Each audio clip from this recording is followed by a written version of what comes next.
Have you ever asked yourself what make people actually stop and watch a particular videos? You see a particular video have hundreds of views. You see a particular video have millions of views, and you see a particular video just having 10 views, 15 views. What is the difference between these videos? What makes people stop to watch this particular one and not watch this particular one?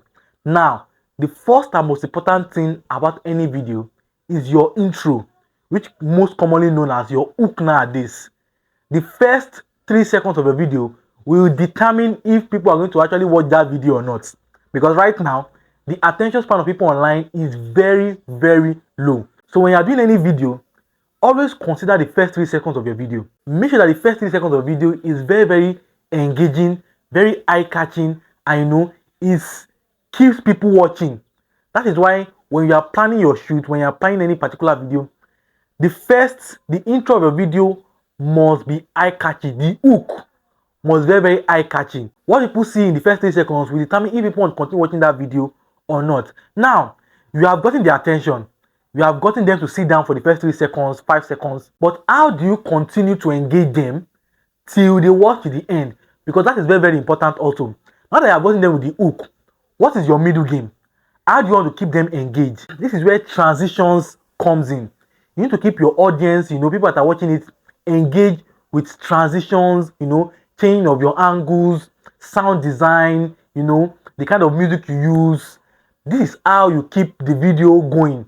You see a lot of video after the hook, you start seeing change of angles, maybe a close-up shot, a down shot, a top shot, different angles, because this keep people engaged and they want to keep watching, because you are engaging them with different things. The angles are changing. They are seeing a lot of things. You're texting, animations here and there.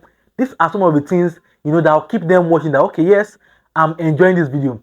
And also after this, how do you want them to end the video? What do you want them to see at the end of the video? This is very, very important, because now you start with a very, very strong hook. You are getting their attention. You have kept them going, with your engaging transitions, music, a lot of things, text and all of that. Now, how you end your video will determine if they want to watch that video again or they will just scroll past it. Because the ending of your video is as important as the beginning of your video. So how you end it is very, very important. So make sure that the way you end your video is in a way that, keeps them this sense of, I need to watch this thing again, that this video is so good that I need to watch it again. Because it's your ending that will determine if they want to actually watch it again or not. So take note of these 3 things: your hook, your middle, and your ending. These 3 combined together will determine if your video will have a source and touch of storytelling in it. 3 major things makes a good video. Number 1 is the structure. Number 2 is the emotion you're trying to pass across.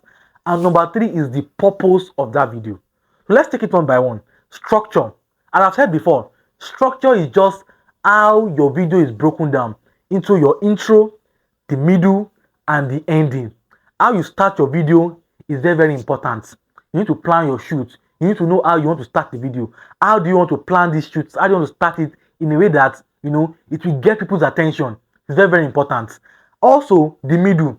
How do you want to keep them engaged? As I've said before, different transition, changing of angles, your perspective, your lighting setup, the kind of music you use, text animations, a lot of things determines if people want to keep watching that video or not. And also the ending. How do you end it? How do you end your video matters a lot. This will determine if people want to actually watch that video or not. Now, let's go to the emotion aspects. Now, when you're shooting a video, when you're planning a video, you need to pick the emotion you're trying to, evoke in people. Do you want to make them laugh? Do you want to make them sad? Do you want to inspire them? What kind of emotion do you want that video to evoke in people? So you need to know the kind of emotion you're trying to pass across. This will guide you on how to shoot your video. The way you shoot a funny video is different from how you shoot a sad video. The way you shoot a sad video is different from how you shoot an inspirational video. The way you shoot an inspirational video is different from how you shoot a documentary video. These kind of videos have different storytelling techniques. So knowing the type of emotions you are trying to pass across will guide you on the type of way to shoot your video. You cannot tell me that the way you shoot a comedy skit is different from how you shoot a burial video. It's also different from how you shoot a wedding video. It's different from how you shoot a vlog. So all these different type of videos have their own techniques, have their own approach, the way they are structured, to pass these emotions across. And lastly, what is the purpose of your video? Do you understand? When you're planning a video, you must have a purpose for that video. Are you doing the video because you want to, make more sales? Is it a marketing video? Are you doing a video because you want to make people laugh for entertainment purpose? Is that the purpose of the video? Are you making this video for for storytelling, documentary type of video, to show maybe an aspect of somebody's life? This purpose determines how you shoot your video. You cannot shoot a Nike ads video the way you shoot Sabino's video. You understand? The way a content creator will do a marketing video is different from how a professional, a director that is working for ads, that is shooting Nike ads, will shoot a particular video. These are different ways. Different video have different approach. The purpose of the video will guide you on how to shoot the video and the message you are planning to pass across, so you don't mislead the audience. So these are the three major things that makes a good video. Understanding the kind of video you want to shoot determines how you plan for that shoot. For example, the way you shoot a commercial or advertising video is different from how you shoot a documentary video, because the way you plan a commercial or ad video, it is directed for sales. So when you are shooting an ad video, as much as you want to make it creative, you want to make it compelling, you want to make it interesting, you must not forget the goal of that video, which is for making sales. So if most of that video is left out of the video, then whatever you have put into it, whatever creativity you have put into it, is nothing to write home about. So the purpose of that particular video, the commercial video, is to make sales, is to market a product, is to drive sales. And if that purpose is not embedded in that video, is not planned in that script, then that video is not meeting its purpose. The way you plan a commercial shoot or an advertisement shoot is what will guide you on the kind of the concept, the kind of script, the kind of your target audience, what you're trying to do. Is that what will guide you on what to do? Also, shooting a vlog is all about personal storying and lifestyle, trying to tell a story with lifestyle, combining different shots of someone trying to tell a very, very good story, voiceovers, and a lot of things combined together. Now, shooting this kind of videos is different from shooting a documentary or shooting a cinematic video or shooting a advertising video. This one comprises of lifestyle. So when you're shooting a vlog video, you are picking a lot of things, what is happening here, you are videoing this person, what the person is eating, where the person goes to, what they are doing, just getting different shots, because you want a lot of details. Lifestyle, you like when you see a lot of different vlogs. If you have watched a lot of different vlogs online, you tell them, get ready with me as I'm traveling to to Iran. They'll show you how they took their bath, some of them, how the dress they're using, the perfume, the clothes they are wearing. Okay, come with me as I'm getting out, as I'm entering the car, on my way to the airport, entering. It is a detailed process. That is lifestyle. You want to show everything, because you want to keep your audience engaged with the storytelling, just like a form of storytelling of your life. Like, okay, get ready, let me show you how this, every segment by segment, you want to show everything that you did.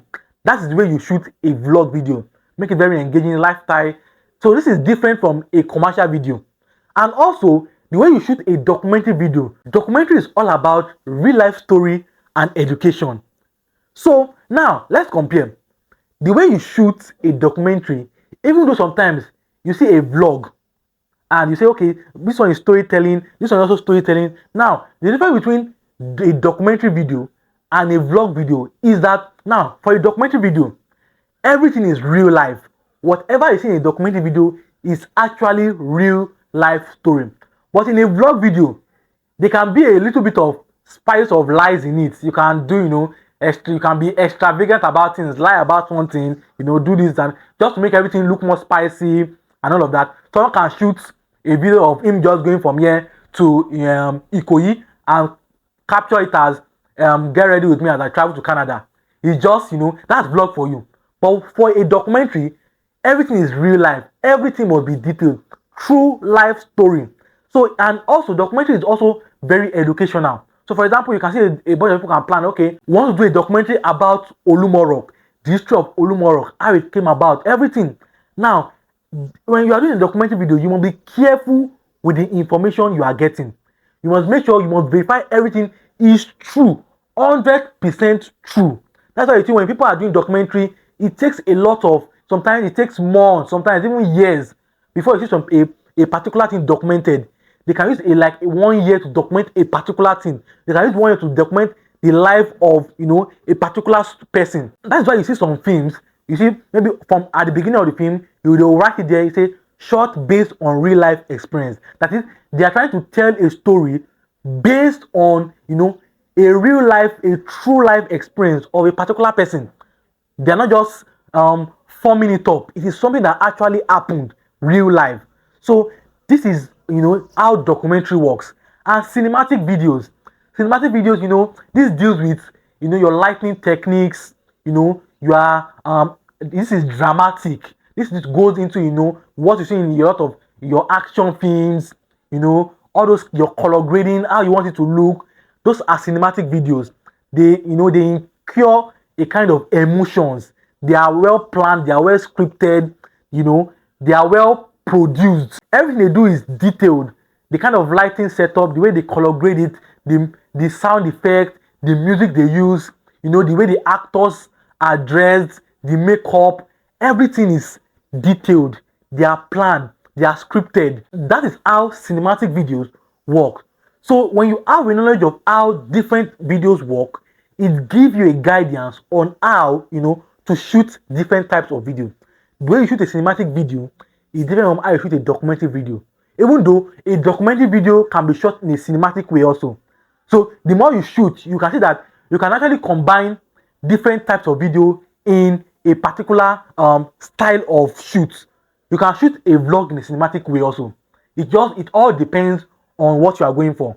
You can shoot a burial in a cinematic format also. It all depends. But all of them have their different techniques and their different approach. So having an idea of everything guides you on the different types of videos and how to approach them. Planning your shoot will determine if the result of your video will come out nice or bad. So now, what are the things to take into consideration when you are planning your shoots? Number one, plan your shot list. Write down all the shots you will need. Do you need a wide angle? Do you need a close-up? Do you need a top shot? Do you need a drone for fast movement? Do you need the area view? Write down all the shots you need. That saves time when you are shooting and even when you are editing. So before you start, when you start planning the shoot, when you have gotten your script ready, doing your scripting, write it down. Okay, in this particular part of the script, I need a close-up of this person talking. I also need a wide angle of this place. I need, a top shot. I need this. I need that. I want you to come out from this angle. Write everything detailed down so your shoot is planned. So that when you want to start shooting, you are not confused. Oh no, okay, let's try this. Let's do this. That takes a lot of time, and you end up wasting a lot of time, and you may not even achieve what you want to achieve. So write your list down, the kind of shots you want, write everything down. It saves you time. So when you read the set, you know exactly what you want to do. You write it down already. I want a close up of this. I want a wide angle of this. I want a top down shot of this. I want a close up foot shot. Write everything. I want a POV shot. Write everything down. And so when you get to your set, you are just starting and you already know what you want to do. And also get your script ready. Make sure your script is ready. Don't go to a shoot without a script in mind. Make sure you already have a script in mind. You can jot some down, write it down, how you want the intro to start. Okay, I want it like this. Just have a book, jot them down. I want this is how I want the intro to be. This person, you can write if it will involve dialogues, people talking, write the dialogues, how you want them to talk, how you want them to do. You can add the charisma to it. Okay, this person flinch your body, so you look. Write it in details down, so that when you are planning, when you are writing, it's coming to you you are easily jotting them down. But when you get on set and you don't write them down, some things can easily skip your mind. That is why it is very, very important for you to write them down, so that when you get to where you want to shoot, this guides you.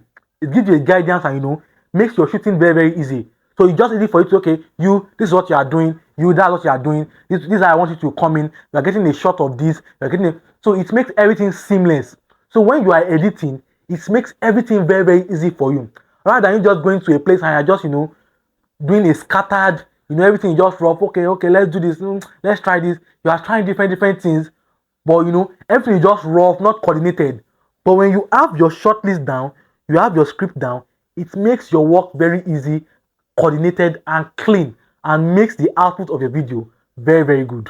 So take note of this. Visual storytelling is all about you showing, or let me put it as, it is more about you showing and less about you talking. That's what we call visual storytelling. It's more of you showing the emotions, showing what you want, what people want to see, rather than you just saying it. For example, instead of you saying, oh, the boy is sad, instead of saying it with your mouth, or somebody saying it as the voice over, oh, the boy was sad and he went to his father, blah blah blah. It's more about you showing that the boy is sad. So people believe more what they see rather than what they hear. Because what you see is more sellable than what you hear. That is what visual story is all about. It's about what you see. It's more about what you see rather than what you are hearing. So when you are watching a particular shoot, you are more engrossed in what you are seeing rather than what you are hearing. So whatever you are seeing is what catches your attention rather than what you are hearing. But at the same time, what you also hear is also part of it. But visual storytelling is more about showing and not what telling. So make sure that when you are shooting a particular video, you are showing more emotions rather than just telling it. So take note of this. I'm going to be playing two videos, and I'm going to be analyzing and breaking them down together.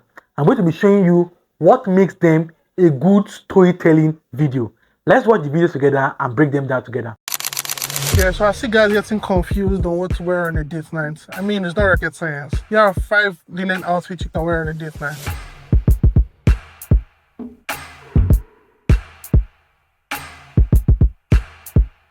They don't they kill us, they think they don't defeat us. They want to cheat us, so we not be idiot. We not go give up, we don't sit up. Men on the figure, they no go defeat us. They don't they kill us, they think they don't defeat us. They want to cheat us, so we not be idiot. We not go give up, we don't sit up. Men on the figure, they no go defeat us. Cause them are worried too. Something so scary they come, like quality load. They done they close, picking they run. You go surely ghost, if money goes under your board. Channel second chance, you know see. Now, if you take a look at this first video that you just finished watching, you see that this video is a promotional video for a fashion brand. So now, let us break it bit by bit, starting from the structure. Number one, the intro. If you take a look at the intro, the way the video started, it started with that the beginning, that shorter sound of different clothes. If you go back and check it, that was hook. I use that beginning as a hook, so that viewers are looking, oh, what's going on here? You are seeing what is going on, but you don't really know what is going on at the same time. It was a form of hook, just comparing the different brand clothes of that particular, brand, and using it to start the video. Then we broke it down for anticipation. Then it went into, when that guy was talking, it introduced them to what you are about to see. These are 5 linen outfits, you can wear for a date night, and blah blah blah. Now people are like, okay, we have seen what is happening at the beginning. Now we have a clear picture of where this thing is going to, but now we want to see this outfit we are talking about. So now they are waiting. This is the middle. You've kept them engaged. The first one was the hook. The first 3 seconds make it very, very eye-catchy. Now you kept them anticipation. Now they keep watching. Okay, I want to see what these outfits are. And lastly, we now started, showing them the outfits. And even during that period, if you watch the video, you see that transitions were going on every time, like every 5 seconds. You know, you see the zoom in, you see the zoom out, you see the transition of the shirt changing, you see everything. These are the things that will keep the viewers watching. Okay, this shirt changed to this shirt, this one changed to this one, this thing is zooming in, this thing is zooming out, text are popping here, this one. These are the things that makes the video interesting and makes the video engaging. And this is why I tell you that structure of a video is very, very important. The intro is important, the middle is important, and how you also end it is very, very important. So let us look at the second video and also what break it down. Let's watch the second video. Well, I'm grateful for my children. I'm grateful for my husband. I thank God for seeing another year. I'm always very excited for my birthday. I think for the last 5 years or 6, I've always made it a point to have a photo shoot just to kind of, celebrate myself and feel good. And, people always think it's a milestone, but not necessarily. I don't think I have to have a photo shoot for a particular milestone. Like right now, I'm grateful. I'm 48 years. Let me just put it, 48 years. So I'm really grateful for what God has done for me so far, for 48 good years. And I know that He's gonna do more. He's gonna do greater things for me, and is taking me to a better place, a higher place. And I'm just excited and looking forward to the next 2 years, most especially because I turned 50 in 2 years. So I have a lot of expectation for the next 2 years on when I turn 50, what it's gonna be like. Who is Bukola? Bukola King Adibam. There, I would say a lot of people know me as a very, very jovial, bubbling person. I have a very good spirit. When I'm around people, I want everybody around me to be happy. And a lot of people call me the life of the party. When I'm at a party, you got to know that that party is going to be, it's going to be fun. It's going to be interesting. I love being around people. I love making people happy. I'm not somebody that, even when I have stuff going on, you can never tell, because I'm genuinely a happy person every day of my life. And a lot of people ask me that, how do you just stay happy? I say, because I don't let anything bother me. If anything is bothering me and is above me, I just put it in God's hand. And I know God will take care of me, and He's always taking care of me. So I'm just a genuine nice person. I'm fun to be around me, and I'm a go-getter. Whatever I put my hand that I want to do, I go for it. I don't let anything stop me, and just a loving person overall. Happy birthday to me! It's my birthday. I'm 48 today. Happy birthday. So now for this second video is a birthday shoot, and I wanted to tell a story, using some of the true life, asking questions from the woman about about her life, about some of the things about her, to tell a story for her birthday. Now you see that the kind of emotion I was trying to evoke in this particular video you just finished watching is different from the first one we watched. You see, the tempo, the way things were working in that fashion, that brand fashion video is different from this video.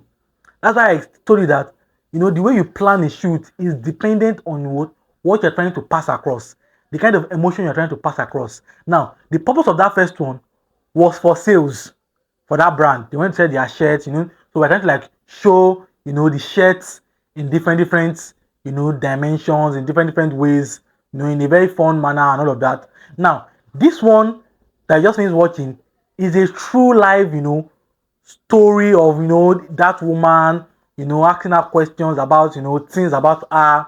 And you were telling a story, and, and if you watch the video, you saw that as she was talking in some parts, I was overlaying, some moments of where they were doing the makeup, of where they, where she was dancing, of different parts, just to emphasize on some of the things that she was saying. So different videos have, different approach to how you shoot them. So this is a very good example, of two different videos side by side. One is more like a marketing video, one is more like, a storytelling video, based on a true life experience, based on true life questions, asking the woman some questions, adding some b-rolls as she was talking to emphasize some key points. At some point she talked about, oh, I'm a jovial person around people. At that place he switched to where she was dancing, just to show and emphasize her being jovial, her dancing. That was why I told you that visual storytelling is more about showing, not just about what you telling. So it's more about what you are seeing. When you emphasize on it, when I showed that place where she was dancing, it was more, okay, yes, true, yes, this woman is a very jovial person. She was dancing, other places where that is what visual story is all about. It's carrying people along, showing storytelling in an emotional and relatable way. And not just emotional alone. It can be in other different emotions. It can be funny, it can be sad, it can be inspiring. But make it have this emotion in it, make it relatable, make it creative, and make it worth the time of your audience that are watching it.